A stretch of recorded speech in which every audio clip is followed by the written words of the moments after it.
Listo. Aquí está. Entonces, con eso, ahí queda listo y nosotros podemos arrancar. ¿Les parece bien? Ustedes, mis hermanitas, tengan ahí sus materiales porque hoy vamos a leer. Vamos a leer mucho de este material que hemos estado trabajando durante la semana del capítulo 5. Yo de pronto esta semana no les mandé como la ceñita en el WhatsApp de qué capítulo, pero ustedes saben pues que quedamos en el 4 que era, la idea era pues estudiar el 5 y ustedes ahí lo pueden ir leyendo. En esta mañana vamos a estar leyendo el don de la sabiduría.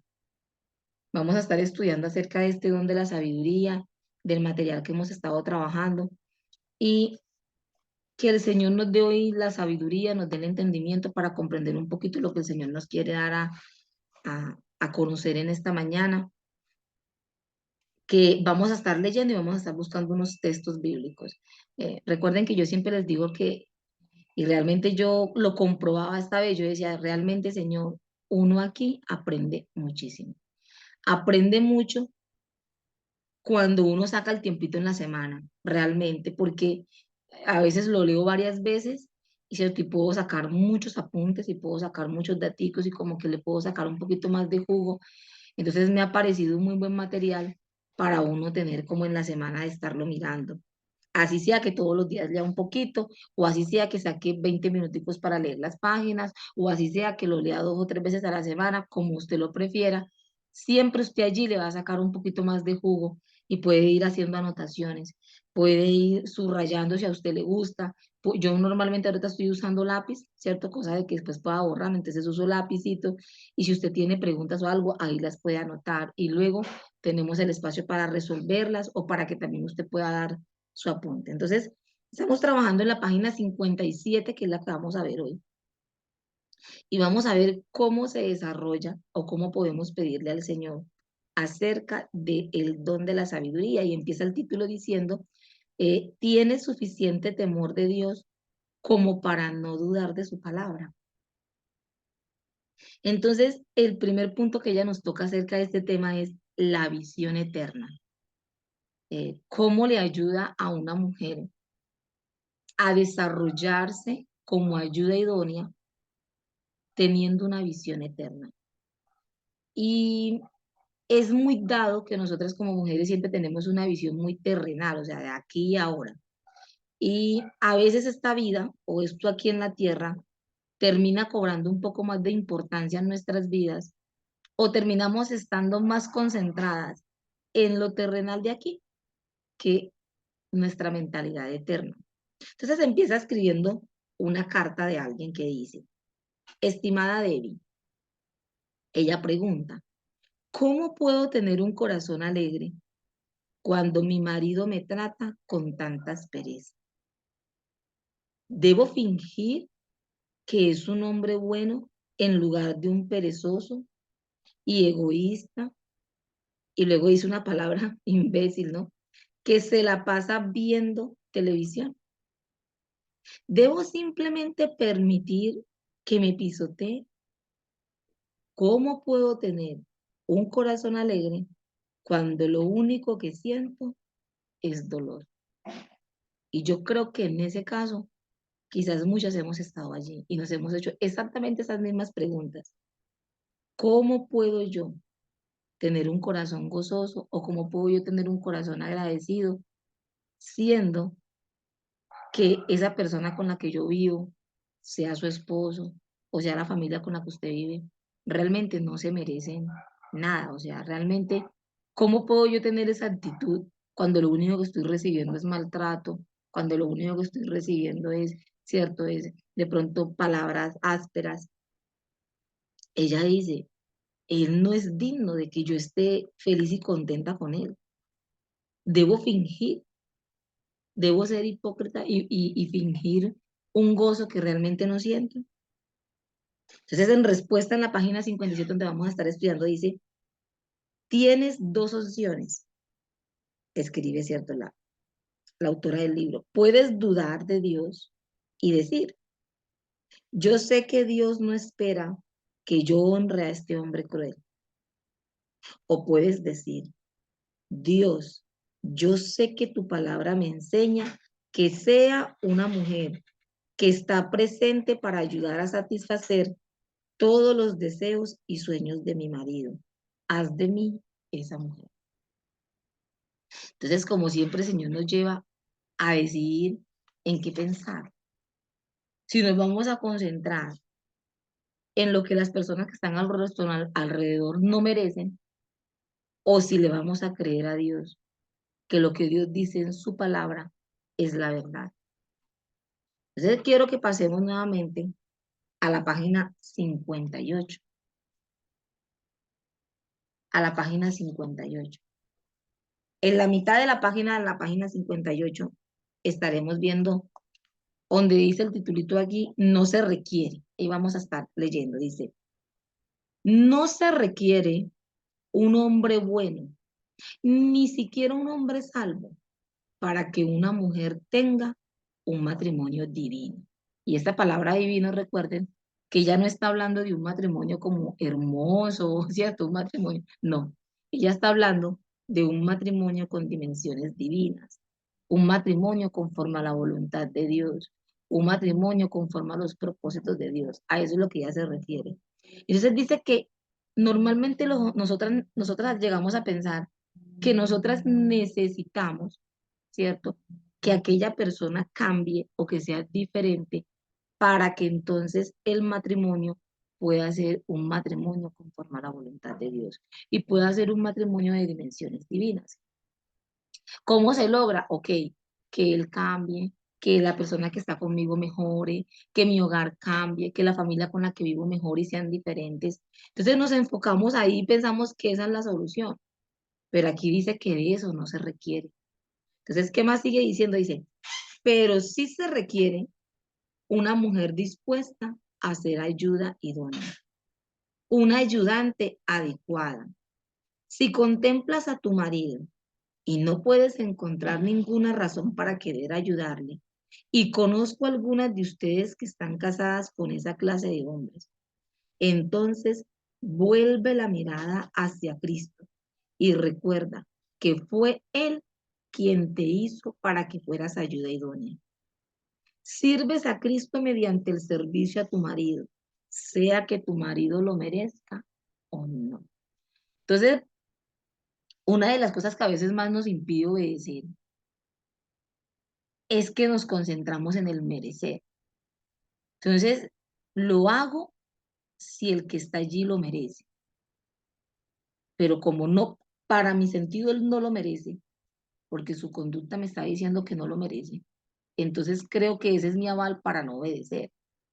Y es todo lo contrario. Cuando Dios habla de órdenes, cuando Dios estipula en su palabra ciertas cosas y son supremamente claras en su palabra, Dios no nos está pidiendo que si la otra persona lo merece, obedezcamos. Nos está diciendo que obedezcamos aunque aquella otra persona no lo merezca. Entonces la obediencia no tiene excusas, que es lo que a veces pensaba en el Señor en estos días. Le decía, Señor, es verdad, nosotros muchas veces como que le ponemos términos a la obediencia. O sea, yo te obedezco, pero, es que yo obedezco, pero, y es como si le metiéramos esas pequeñas cláusulas a la obediencia. Y realmente Dios dice, es que cuando yo hablo explícitamente en la palabra, yo quiero de ti que tú me obedezcas sin que pongas pero. Es que pero, no, obedéceme, obedéceme. Otra de las cosas que nosotros muchas veces hacemos en cuanto a la obediencia al Señor es que no lo entendemos. Entonces nos excusamos en eso y decimos, es que yo no entiendo. Eh, em, Usted puede decir, es que yo no entiendo el término de la sujeción o cómo así que tengo que respetar a mi marido y someterme a él y obedecerle. Pues la sujeción habla de obediencia. Entonces, ¿cómo me voy a sujetar a mi esposo y obedecer a mi esposo? No, yo no entiendo eso, no, es que para mí no tiene sentido y menos si mi esposo es sabio, o sea. Pero Dios dice, yo no te estoy pidiendo que lo entiendas, sino que lo obedezcas. Entonces pareciera que nuestras excusas son el impedimento para obedecer a Dios, a lo que Dios dice en su palabra. Pero Dios quiere que tengamos un corazón obediente, aunque a veces nosotras No entendamos eso. Aunque a veces nosotras estemos aquí y digamos, yo no entiendo, Señor, el término, yo no entiendo por qué tú me estás pidiendo esto. Pero el Señor dice, yo no necesito que lo entiendas ahora, porque es que si no nos vamos a limitar en la obediencia. Señor, hasta que no lo entienda, yo no obedezco. Y no es así, porque hay cosas, muchachas, que vamos a entender después, que quizás en el momento no las comprendemos, pero a medida que empezamos a obedecer a Dios, quizás más adelante el Señor nos va a mostrar y nosotros vamos a decir, ah, era por esto, Señor, no, no lo entendía. Pero no permitamos que las excusas nos impidan obedecer a Dios. Igual lo que Dios sea que nos esté mandando en este tiempo de nuestra vida, recordemos que al que estamos obedeciendo es a Dios. Y que cuando no obedecemos, al que estamos desobedeciendo es a Dios. Es a Dios. Esto no se trata de un término solamente de que obedezco o no a mi esposo. Se trata de un término que al no obedecer a mi esposo, pues no estoy obedeciendo a Dios. Si yo no estoy tomando en cuenta con respeto la opinión de mi esposo, pues al que le estoy fallando no es sí, tal vez a mi esposo, pero eso no es lo grave. Lo grave es que mi desobediencia, primeramente, es contra Dios, por encima, contra Dios. Entonces, pongamos nuestra mirada realmente hacia donde tenemos que llevarla. Luego sigue diciendo, para muchas de las mujeres que lean esto, se requerirá un milagro para que puedan tener un corazón alegre, estar gozosas y llenas de gratitud. Imagínalo, Dios realizando un milagro en ti. El reto es más grande de lo que eres tú. Necesitarás una visión eterna. Necesitarás tomarle la palabra a Dios y convertirte en ayuda idónea por amor a Él, sabiendo que estás cumpliendo tu misión aquí. Eres ayudante de Dios sobre la tierra cuando somos ayudas idóneas. Cuando nosotras entendemos de alguna manera y obedecemos conforme al diseño que Dios nos ha creado y que Dios nos ha diseñado, en ese instante, en ese momento, nosotras estamos siendo ayudantes, ayudantes en las manos de Dios. O sea, somos instrumento de Dios para ayudar y de alguna manera estamos cumpliendo con ese llamado que Dios nos ha creado y nos ha hecho ser ayudas idóneas. Y es espectacular. Y es espectacular que nuestro enfoque debe de ser primeramente hacia Dios. Porque si mi enfoque está, que si mi mamá, que si mi papá lo merece, que si mis hermanos lo merecen, que si mi esposo lo merece, pero es que vea mi situación, pero es que vea lo que me rodea, es que mire la circunstancia que yo estoy viviendo. Entonces, si mi enfoque está allí y no está hacia quién estoy obedeciendo, para quién estoy viviendo, para quién estoy viviendo mi vida y estoy obedeciendo en cada cosa que el Señor me manda, entonces yo ahí ya voy a fallar, yo ahí ya me bloqueé, ya hasta ahí llegué. Mientras que si nuestro enfoque está en el Señor, que nuestra obediencia es primeramente para Él y debe ser directamente para Él, entonces no importan las circunstancias. Eso me va a ayudar a decir, Señor, sí, estoy viviendo una situación difícil en mi casa, pero eso no es impedimento para yo obedecer. Sí, tengo un matrimonio difícil, estoy viviendo un momento difícil en mi matrimonio, pero eso no es un impedimento para yo obedecer, porque mi obediencia principal está hacia ti. Entonces continúa diciendo el texto, dice, las mujeres que tienen dificultades en sus matrimonios generalmente siguen ¿qué? Sus impulsos y simplemente reaccionan, pero es imperativo que dejes de confiar en tus respuestas, que son fruto de ¿qué?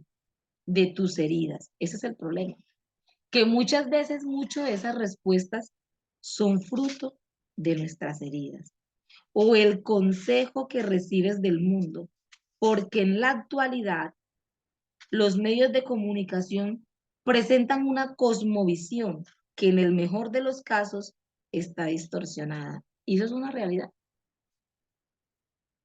Este mundo absolutamente distorsionado en todos y cada uno de los conceptos que maneja. Luego vayamos allá a la página 59. ¿Por qué hoy estoy haciendo esto, muchachos? Quizás para animar a algunas a que realmente se sienten y lean el material. En la página 59 hay una pequeña frase que quisiera resaltar. Yo sé que hoy no podemos ver todo, no podemos leer recorrido todo el libro, pero sí podemos ver estas pequeñas partes. Dice en la mitad del texto, con la sabiduría de lo alto, tú puedes ser la mujer que Dios usa, sino para cambiar a ese viejo en un hombre maravilloso, por lo menos para aligerar tu propia carga y convertirte en esposa celestial apta para el mismo Hijo de Dios. ¿Cómo así? ¿Sí? Al Señor regalarnos el don de la sabiduría, al nosotras ser mujeres sabias, porque la Biblia dice, ¿cierto? Que la mujer sabia edifica su casa. Entonces, ¿cuánto nosotros necesitamos de sabiduría? Y la Biblia nos anima, porque hay un versículo que vamos a ver más adelante, que habla en Santiago, donde el Señor dice que aquel que tenga falta de sabiduría, ¿qué dice? Pídala a Dios. Entonces nos da ese maravilloso recurso y dice, ok, a usted le falta esto, pídalo al Señor, el cual da abundantemente y sin reproche. Y esa sabiduría nos va a ayudar a poder cumplir con el propósito para el cual Dios nos ha llamado. Si bien eso no va a hacer que de pronto la otra persona cambie, ¿cierto? Que la otra persona sea diferente, por lo menos sí va a ser que nosotras podamos ser las mujeres que el Señor quiere que seamos. Entonces, eso es una bendición de Dios, porque al fin y al cabo, muchachas, ¿para qué es toda esa transformación? Y entonces aquí me pregunto yo si tal vez lo que nosotras pensamos es que esa transformación que Dios quiere hacer en nosotras, a veces creemos que es para que nuestras circunstancias cambien. Voy a ponerlo de esta manera. Entonces, si yo cambio y si yo soy una mujer sabia y yo soy una mujer con todos estos frutos, entonces, claro, mis circunstancias van a cambiar. Mi marido va a cambiar, fulanito mi familia va a cambiar. Y no es así. Puede que eso llegue a pasar, nadie está diciendo que no pase, tal vez eso llegue a pasar, pero ese no es el principal objetivo. Tomen su Biblia, vamos a empezar hoy mirando unos textos bíblicos y vayámonos al libro de Efesios. Hoy vamos a ver algo de Biblia, muchachas, porque pues ese es a eso vinimos, por eso estamos aquí. Vayámonos allí a Efesios y miremos lo que nos dice la palabra del Señor. En el libro de Efesios, ya les voy a decir, capítulo 5.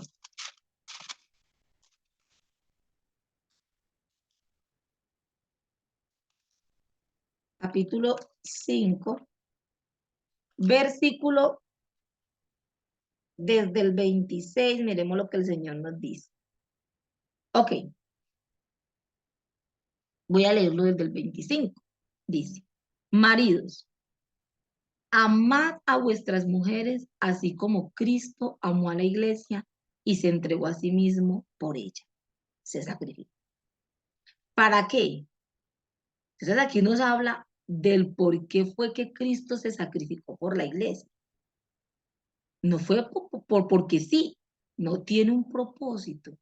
Y eso es lo que quiero que hoy miremos. ¿Cuál fue el propósito de ello? Dice, para santificarla, habiéndola purificado en el lavamiento del agua por la palabra.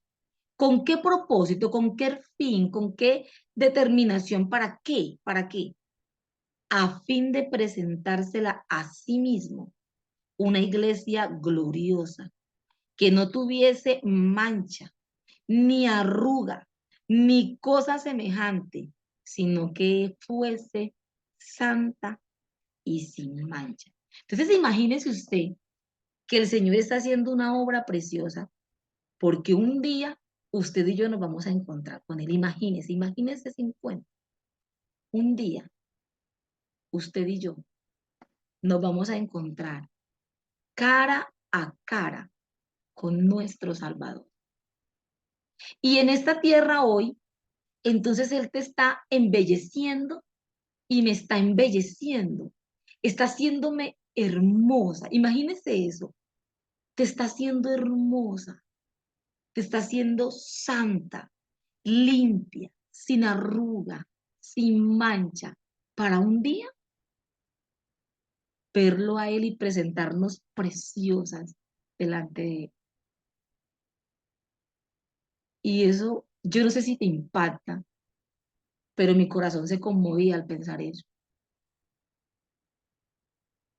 Y no se trata de una belleza externa, de algo exterior, no.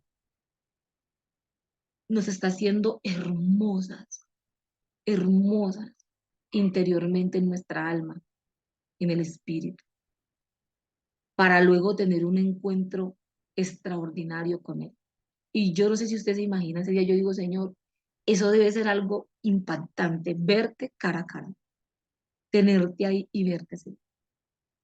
Y Él dice, yo los estoy preparando para ese encuentro, para ese día conmigo. Y las estoy haciendo hermosas, las estoy santificando, las estoy embelleciendo, siendo como yo. ¿No le impacta eso?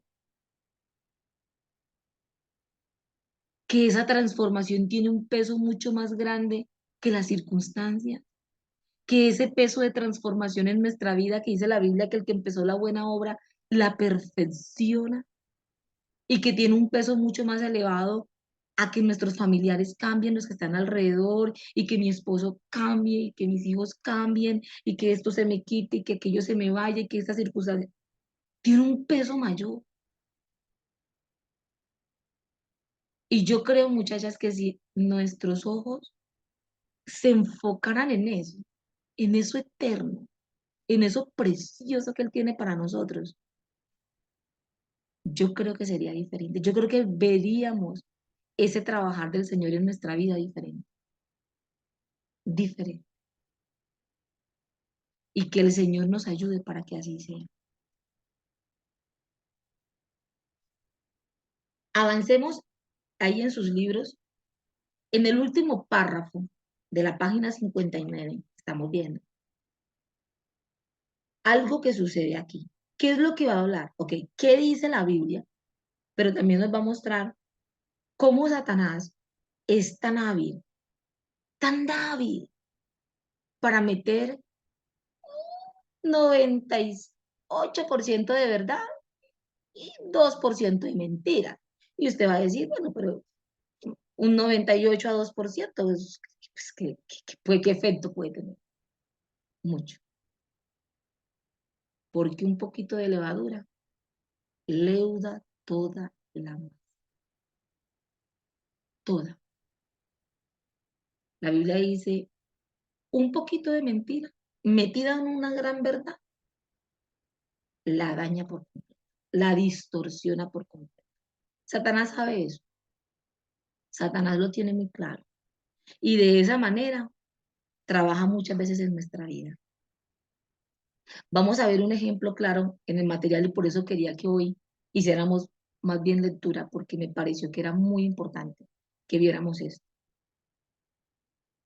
Existen muchos libros escritos por hombres, estoy leyendo en el último párrafo de la página 59, que miran la belleza, se minan la belleza del papel de la mujer como ayuda idónea. Lo hacen aún arrojando duda sobre la Biblia misma. ¿Cómo así? No lo voy a leer todo el párrafo, pero luego dice, ellos empiezan a hacer unos estudios acerca de ciertos términos que hay en la Biblia, acerca de ciertas palabras que hay en la Biblia, ¿cierto? Pero ¿qué pasa? Ellos terminan entonces diciendo, ¿cuáles versículos debemos creer? ¿Cuáles son los versículos que tal vez usted y yo debamos como descartar, ¿cierto? Por diversos motivos. Algunos creen que ciertos versículos pues tienen un contraste cultural, entonces no son tan aplicables porque es que hay que tener en cuenta la cultura. Entonces, ¿Cómo engaña a Satanás a través de poner duda acerca de la palabra de Dios? O sea, ¿cómo nos incita a dudar de las escrituras? Y nosotros muchas veces decimos, o hace poquito encontré esto, Señor, yo sí creo que tu palabra es verdad. Sí, yo estoy segura, Señor. Pues yo sé que tú dices la verdad y que la Biblia, bueno, esto es tu palabra. Está bien. Ah, ¿lo crees? Sí. ¿Por qué no la obedeces? Ah, bueno, porque es que, bueno, hay ciertas cosas que, no sé, Señor, mm, pero me crees. La desobediencia a la palabra de Dios es una gran evidencia en la que tú y yo podemos evaluarnos y decir, yo no le creo a las escrituras. Yo no estoy creyendo verdaderamente las palabras de Dios. Yo estoy colocando en duda su palabra. Porque si yo verdaderamente, yo confiara plenamente en la palabra de Dios, la obedecería, la obedecería. Una muestra de mi desobediencia es mi incredulidad. Eso revela la incredulidad de mi corazón y me muestra que realmente no estoy creyéndole. Sí, tengo ciertas dudas respecto a ciertas cosas que Dios dice en las Escrituras. Ahora, ¿funcionará esto? ¿Satanás funcionará de esta manera? ¿Será que este truco le funcionará? Sí, le funciona. Le funcionó con Eva y le sigue funcionando con muchas de nosotros. Cuando el Señor habló en el Génesis a Eva y le dijo, que el mandamiento que el Señor les dice, no comáis de este árbol porque del día que ciertamente es cierto, del comieres ciertamente morirás. Bueno, lo estoy parafraseando. ¿Cuál fue la contestación de Satanás? Con que Dios os ha dicho. Y luego que le dice, bueno, Eva, no moriréis. Acerca de que él animó a dudar, de que Dios había dicho que si comía de ese árbol, moriría, que ese árbol no lo debía de comer. Y él puso en duda la palabra de Dios y le dijo, bueno, sí, Dios dijo eso, bueno, pero no, no moriréis. Duda acerca de las escrituras, duda. Cuando el Señor dice en su palabra, no os unáis en yugo desigual, eso están las escrituras. Satanás viene y se te acerca y te dice, bueno, sí, ahí dice que no, pero a ver, o sea, espérate, tú no te das cuenta. Es que este hombre es esto, mira, es tal cosa, evalúalo. Además, mira esto otro. No, tampoco es tan malo. No, no, no, no, tampoco te lo tomes tan literal. ¿Cómo te lo vas a tomar tan literal? No te unas en yugo desigual. Pero una vez que tú te has casado en yugo desigual, solo la que lo ha hecho puede un día decir, Dios mío, qué error tan garrafal.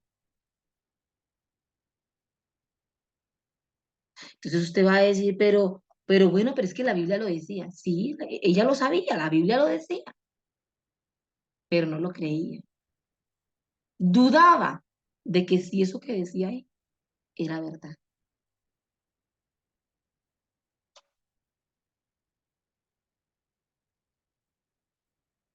Sigamos leyendo aquí en la página 60 del material donde estamos y dice,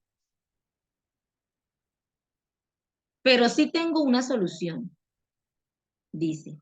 Hay un versículo que aún dice que no han impregnado. Está en Tito 2:3, donde dice, las ancianas enseñan a las mujeres jóvenes a amar a sus maridos, a sus hijos, a ser prudentes, castas, cuidadosas de su casa, buenas, sujetas a sus maridos, para que la palabra de Dios no sea blasfemada. Dice básicamente lo mismo en todas las traducciones al español. Según la palabra de Dios revelada al apóstol Pablo, un hombre, las mujeres ancianas deben enseñar a las mujeres jóvenes a ser obedientes a sus maridos. Es claro que ese es el plan de Dios. Ahora, si usted no lo cree, veamos qué dice la escritura. Vayamos un poquitico y miremos los salmos. Vayamos al libro de los Salmos 119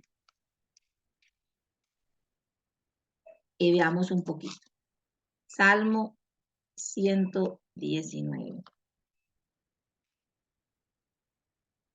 La verdad, este es uno de mis salmos favoritos.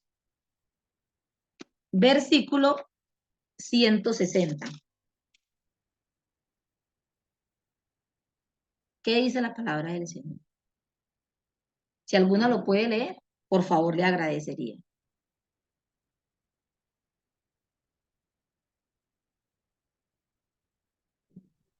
Salmo Dice, 160. sí, La suma de tu palabra es verdad, y eterno es todo juicio de tu justicia. wow. Entonces dice que la suma, o sea, toda la suma de tu palabra es verdad. Eso significa que, creámosla o no, la palabra de Dios no pierde lo que es. La palabra de Dios sigue siendo verdad. Ella siempre ha sido verdad. Ella es verdad hoy y ella será verdad por los siglos de los siglos. Sin importar si usted la cree o no, ella no va a perder su veracidad. Las que se perjudican al no creer en la verdad somos nosotros. Pero la Biblia no cambia, la Biblia no varía, ella no pierde su veracidad. La suma de tu palabra es verdad y eterno es todo juicio de tu justicia. Eterno. Qué bendición, ¿cierto? Y eso lo escribió ¿quién? El salmista, ¿cierto? Que escribió este Salmo 119. Pero bueno, supongamos que de pronto eso lo dijo un salmista. Tal vez la palabra de un salmista no tenga tanta validez para uno. ¿Qué le parecen las palabras más bien de Jesús? Vayamos entonces a las escrituras y miremos en Juan, capítulo 17, versículo 17.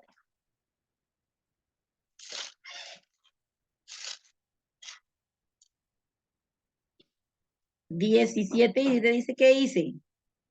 Santifícalos en tu verdad. Tu palabra es verdad. Entonces, ¿le creería usted a Jesús? Porque estas fueron palabras del Señor. ¿Le creeríamos si la fuente que lo está diciendo es el Señor Jesucristo? Tu palabra es verdad. Ahí en sus libros, miremos qué dice. La siguiente carta es una muestra típica de muchas que he recibido sobre este tema.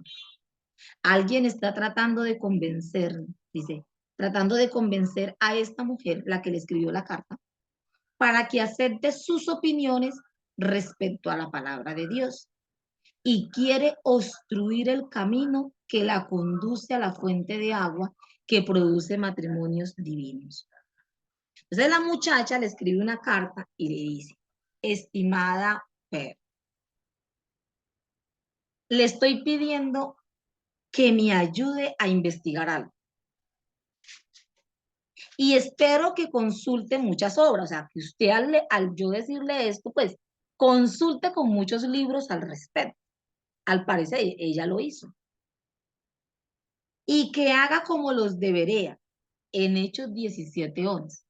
Ahora, ¿cómo así que los de Berea? Bueno, yo sé que algunas ya conocen el término, pero la iglesia de Berea, cuando ellos les era predicado el evangelio, ellos iban a la casa y escudriñaban en las escrituras si lo que se les había enseñado era conforme a lo que estaba escrito o no. Y ellos examinaban, verificaban esa información. Pero cuando nosotros no vamos directamente a la escritura a verificar la información, sino que nosotros vamos a los libros, y en eso hablo de los libros, porque al parecer los libros entonces terminan teniendo quizás una más verdad que la Biblia, a veces para nosotras. No debe de ser así. Si bien estudiar un libro a mí me parece algo edificante y a mí me parece algo muy bueno, por lo que estamos haciendo aquí, estudiando temas respecto a ser ayuda idónea, muy bueno, jamás, jamás puede ser comparado con las escrituras. Jamás. No hay nada que se le iguale o que se le compare al poder de la palabra de Dios, al poder de la verdad. Cuando nuestra verdad empieza a ser el libro y deja de serlo la escritura, ahí podemos tener el riesgo de caer en errores que luego nos van a pesar.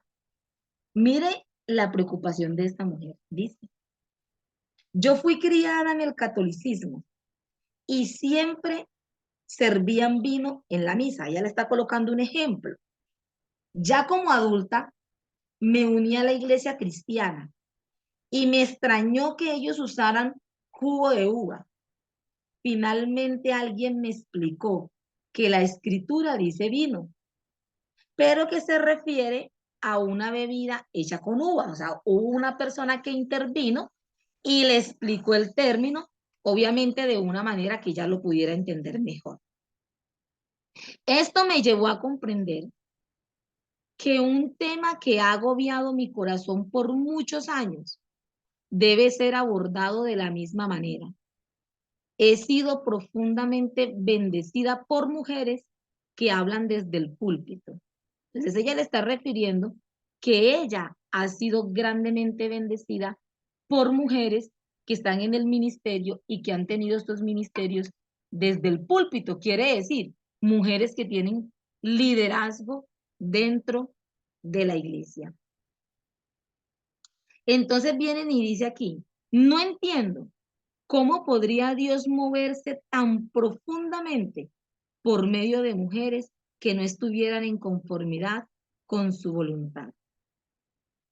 Hay un libro por ahí que analiza los pasajes bíblicos, o sea, un libro externo a las escrituras de un escritor que analiza pasajes bíblicos que han tenido atada a las mujeres por siglos. Y él les explica correctamente. Oiga, pues, el escritor del libro que hace lo explica correctamente. Entonces, ¿será que un libro te puede explicar la situación más correctamente? ¿Qué piensan ustedes? ¿Mm? Que las mismas escrituras puede tener un libro más veracidad. Eso yo creo que es para meditar, ¿cierto? Para pensar. Y ella dice una palabra que a veces, mire, no la pasamos, que debiéramos como no pasarla por alto, que las han tenido atadas, atadas a las mujeres por los siglos, como si la escritura tuviera la capacidad de atar en vez de dar libertad. Cuando la Biblia nos dice que el Señor da libertad, porque conoceréis la verdad, ¿no dice la escritura? Busquémoslo, por favor, alguna hermana que me colabore con este texto, Juan 8:32. Muy rápidamente, por favor, se lo agradezco.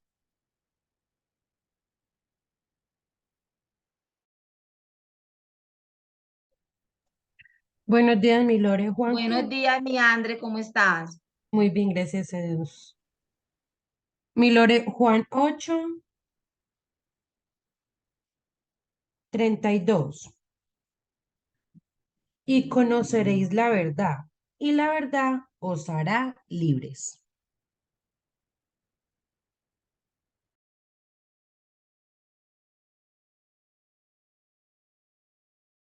Está silenciada, mi Ah, Lorena. perdón, mi hermana, que tenía el, el micrófono apagadito. Estaba hablando por aquí sola. Dice, conoceréis la verdad y la verdad ¿qué hace? Da libertad, ¿cierto? La Biblia no ata, la Biblia da libertad.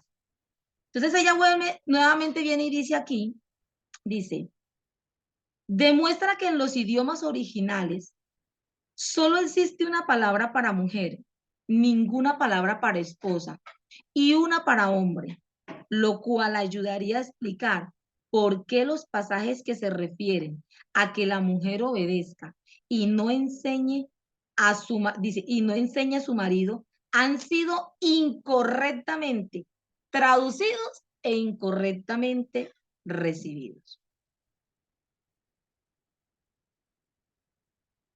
Porque alguien en un libro explicó que esos versículos estaban errados.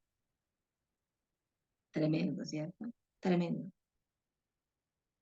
Y luego ella dice, los creyentes del Evangelio completo, oiga pues, los creyentes del Evangelio completo nunca han callado a las mujeres y siempre han animado a las mujeres a enseñar a los hombres. La Biblia tiene un error. La Biblia fue traducida erróneamente. Entonces este hombre que al parecer es mucho más sabio que la Biblia, entonces él la justifica y dice, ah, no, sí, no, eso está mal interpretado.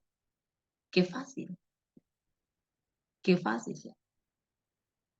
Pero ¿cuánto peso puede tener ese error en la vida de esta mujer que está escribiendo la carta?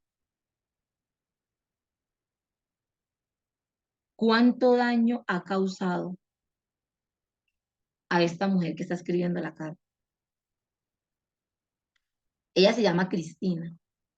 La escritora nuevamente viene y le responde. Ahí estamos en la página 61.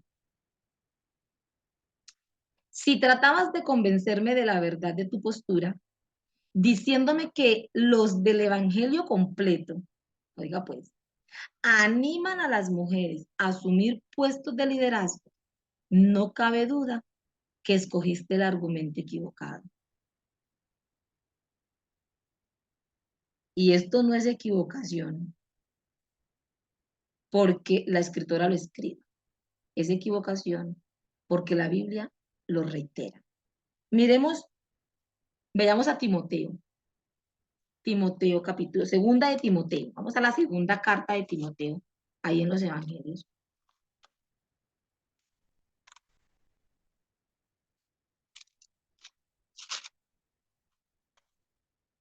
Vamos a ver que no se me... Aquí ya lo encontré. Segunda carta de Timoteo, capítulo 3, versículo 16 y 17. Dice la palabra del Señor. Toda. Yo no sé si a usted le gusta rayar su Biblia. Bueno, yo sí. Algunas yo sé que no les gusta, pero yo la rayo. Y si usted lo hace o quiere subrayar esa palabrita, inicie con esa primera palabra ahí. ¿Qué significa la palabra toda? Como alguien por ahí que quería explicó que qué significaba la palabra nadie. Nadie es nadie. Y toda es toda. Dice, toda la escritura es inspirada por Dios y útil para enseñar, para redarguir, para corregir, para instruir en justicia, a fin, con el propósito, de que el hombre de Dios sea perfecto, enteramente preparado para toda buena obra. Toda la escritura es inspirada por Dios. Toda. Pero es que este versículo, mi hermana, es que este versículo, toda es inspirada por Dios. Porque Dios mismo lo dice. Toda es inspirada. Viene con la inspiración del Espíritu Santo. ¿Cómo podemos nosotros siquiera imaginar que la Biblia está errada? Ahora, yo eso lo he escuchado, yo sé que usted también lo ha escuchado. Yo he tenido personas que se me han acercado y me han dicho, mire, es que la Biblia se contradice a sí misma. No, la Biblia no se contradice. Es que la Biblia es voluble. No, la Biblia no es voluble. Perdón, no. Que no la entendamos sea diferente. Pero cuando yo digo que la Biblia tiene errores o que la Biblia varía, que la Biblia se contradice a sí misma, yo lo que estoy diciendo entonces es que Dios se contradice a sí mismo, que Dios es voluble, que Dios tiene errores. Eso es lo que estoy diciendo, porque esa es su palabra. Entonces yo al que estoy acusando, ¿a quién estoy acusando? Al autor de las escrituras. Entonces eso es muy, muy peligroso. Ya vamos a acabar para darles a ustedes el espacio para que puedan. Vamos a ver el último puntito.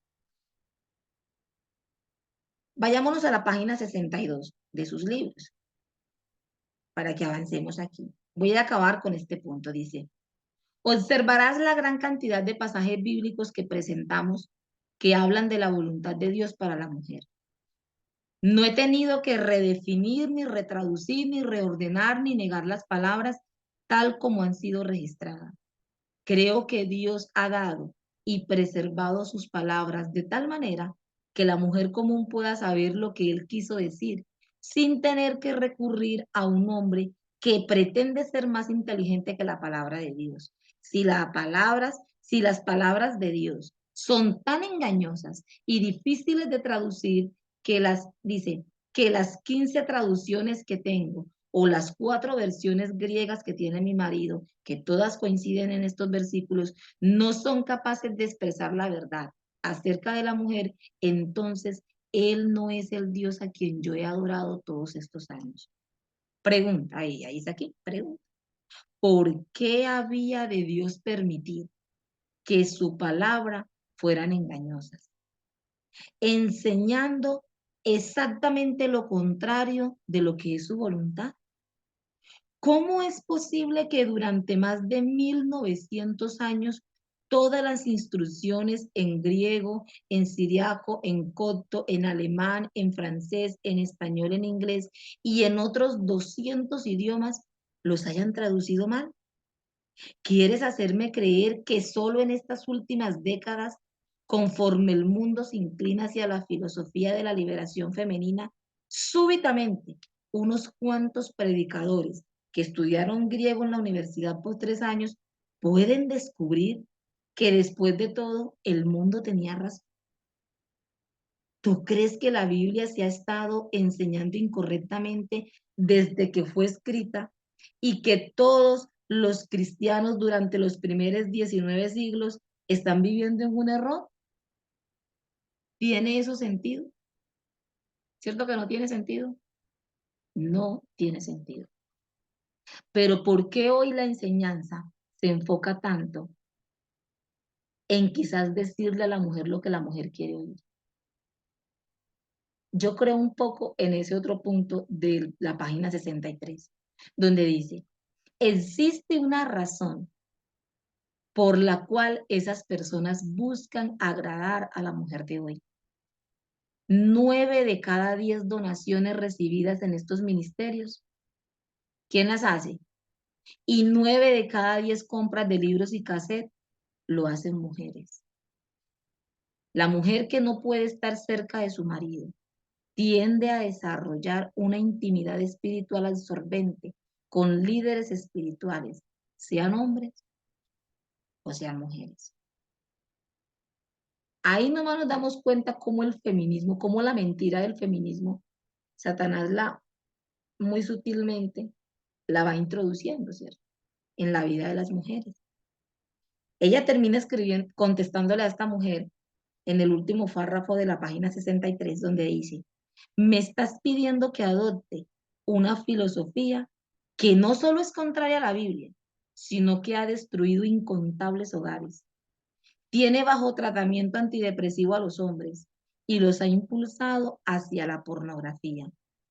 Si tú quieres que yo adopte esa filosofía que es contraria a la Biblia y que ha tenido tantos estragos, a cambio de algo que ha funcionado perfectamente durante los últimos 35 años de mi matrimonio. Soy una mujer extremadamente feliz y contenta y vivo en sujeción a mi marido. Pero eso no quiere decir que soy totalmente crédula. Yo te sugiero que le creas a Dios y deja que la serpiente engañe a una tonta como engañó a Eva en el huerto del Edén, pero no a ti. Esa es como la respuesta que de alguna manera da.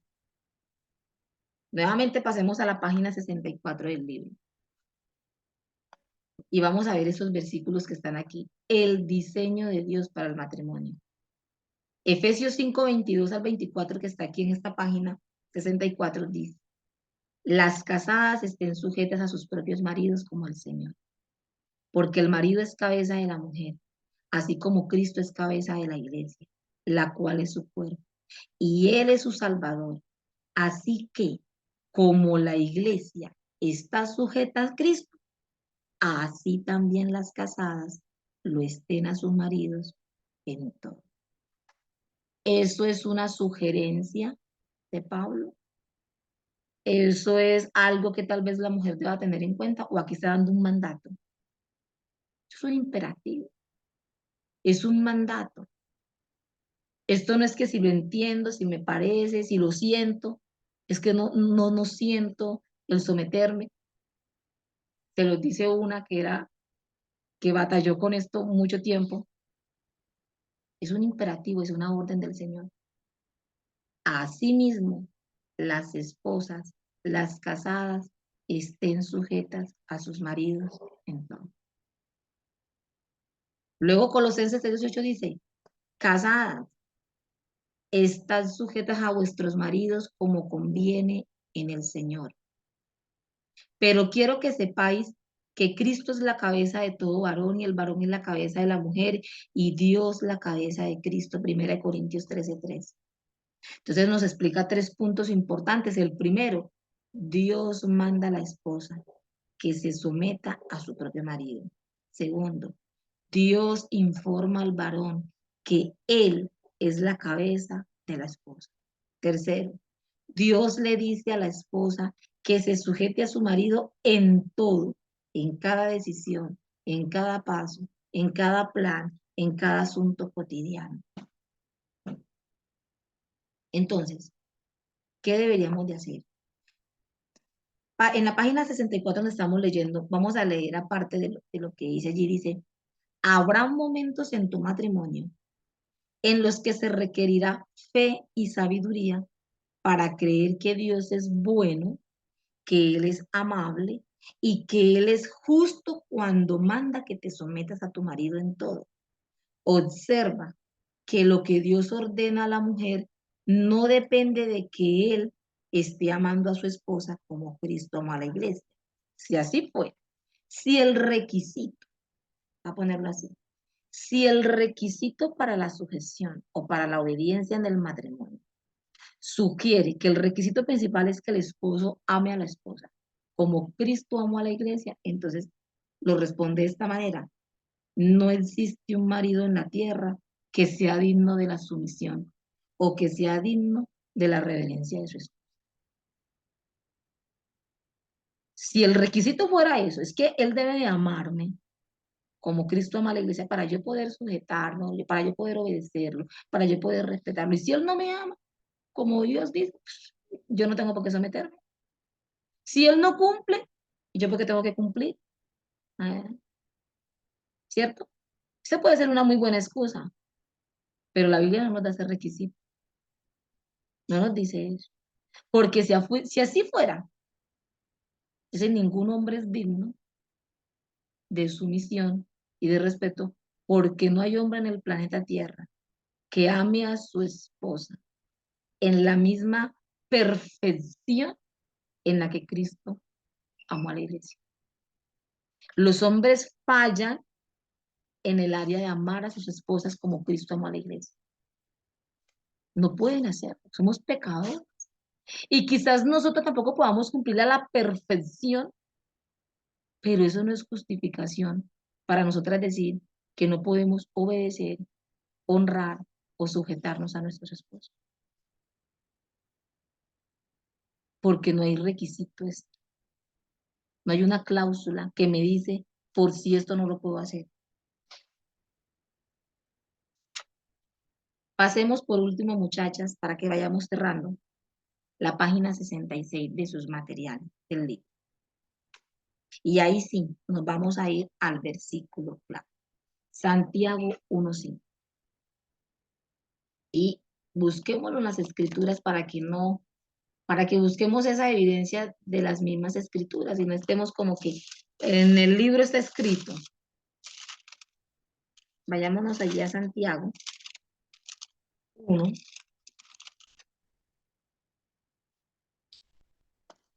Dice la palabra del Señor, versículo 5, dice: si alguno de vosotros tiene falta de sabiduría, ¿qué nos dice? Pídala a Dios, el cual da a todos abundantemente y sin reproche, y le será dada, le será dada. ¿Acaso no estaría conforme a la voluntad de Dios el pedir, Señor, dame sabiduría? Señor, dame el don de la sabiduría. Ayúdame a ser una mujer sabia, porque la Biblia dice que la mujer sabia edifica su casa. Entonces nosotras necesitamos de la sabiduría del Señor. La mujer sabia edifica su casa, más la necia, la Biblia dice, con sus propias manos la derriba. Ella no necesita que nadie se la venga a derribar, porque su misma conducta, su mismo corazón, su mismo ser, lo que ella es, cada día ella destruye su propia familia, su propio hogar, su propio matrimonio, sus propios hijos. La necedad en el corazón hace que ella misma destruya lo que tiene. Entonces necesitamos de la sabiduría del Señor. Y qué precioso que tenemos la fuente preciosa para pedirla, que podemos ir al Señor y decirle, Señor, dame sabiduría. ¿Usted cree que el Señor se la negaría? Y le diría, no, a usted no la merece, usted no merece que yo le dé sabiduría. Lo haría el Señor. O no, usted primero tiene que cumplir unos requisitos para ayudarle a la sabiduría. Mis hermanas, si usted es salva, en usted mora el Espíritu Santo. Y el Espíritu Santo es el Espíritu de sabiduría y mora en usted. No nos dé temor orar así. No nos dé temor.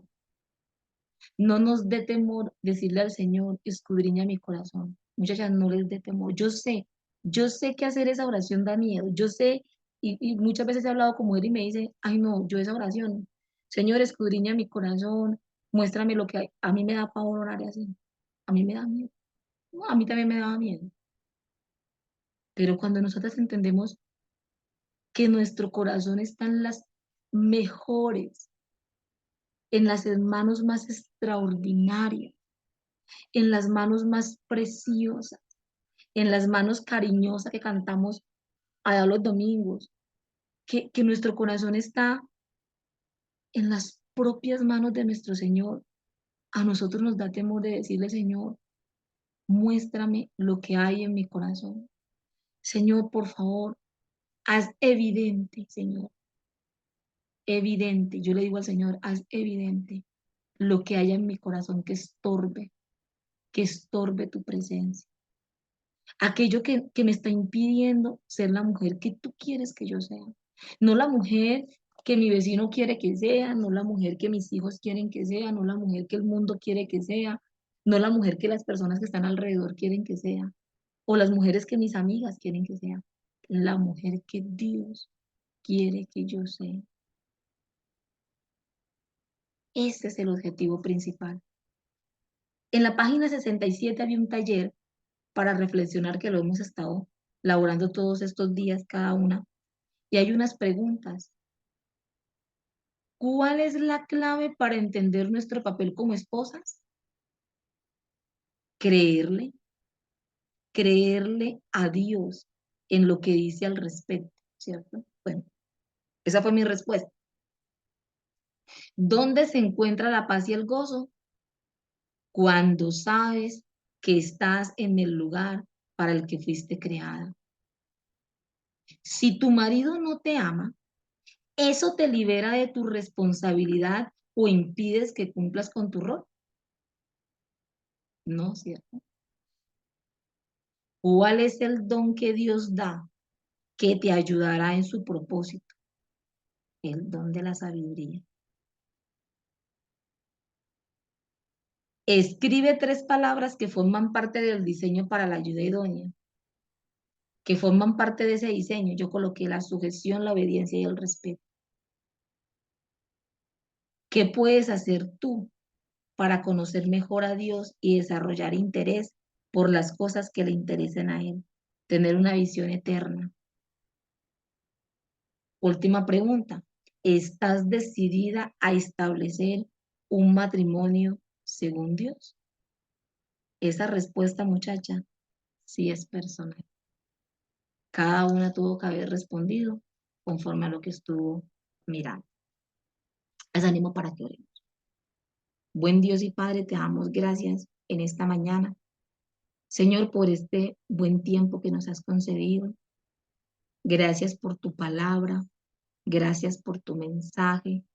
Gracias por tu ayuda, por tu intervención, Señor. Y sabemos, Señor, que sin la ayuda del Espíritu Santo, Señor, aquí no hay nada, Señor. Nada, nada. Padre, porque solo tú tienes el poder para transformar los corazones, para cambiar nuestros corazones. Señor, yo te ruego en esta mañana que quites la incredulidad de nuestros corazones. Aquello que tú veas en nosotras que nos esté impidiendo creer en ti, creer en tu palabra, creer en tus mandatos. Señor, ayúdanos.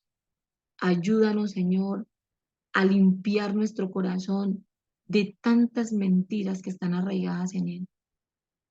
Por favor, Señor, te lo ruego. Te ruego, Señor, que tu palabra dé fruto y nos vivifique cada día más. En Cristo Jesús te lo pedimos, Señor. Amén y amén. Mis hermanas, voy ya a detener la grabación eh, para que podamos tener la media hora de preguntas y respuestas. Recuerden que no la dejo grabada porque obviamente hay cosas personales que a veces se conversan. Entonces, por eso prefiero mejor que no quede como en las grabaciones. Pero sí es un espacio importante para nosotras compartir lo que el Señor haya puesto como en nuestros corazones en esta mañana. Entonces voy a detenerla por aquí y continuamos.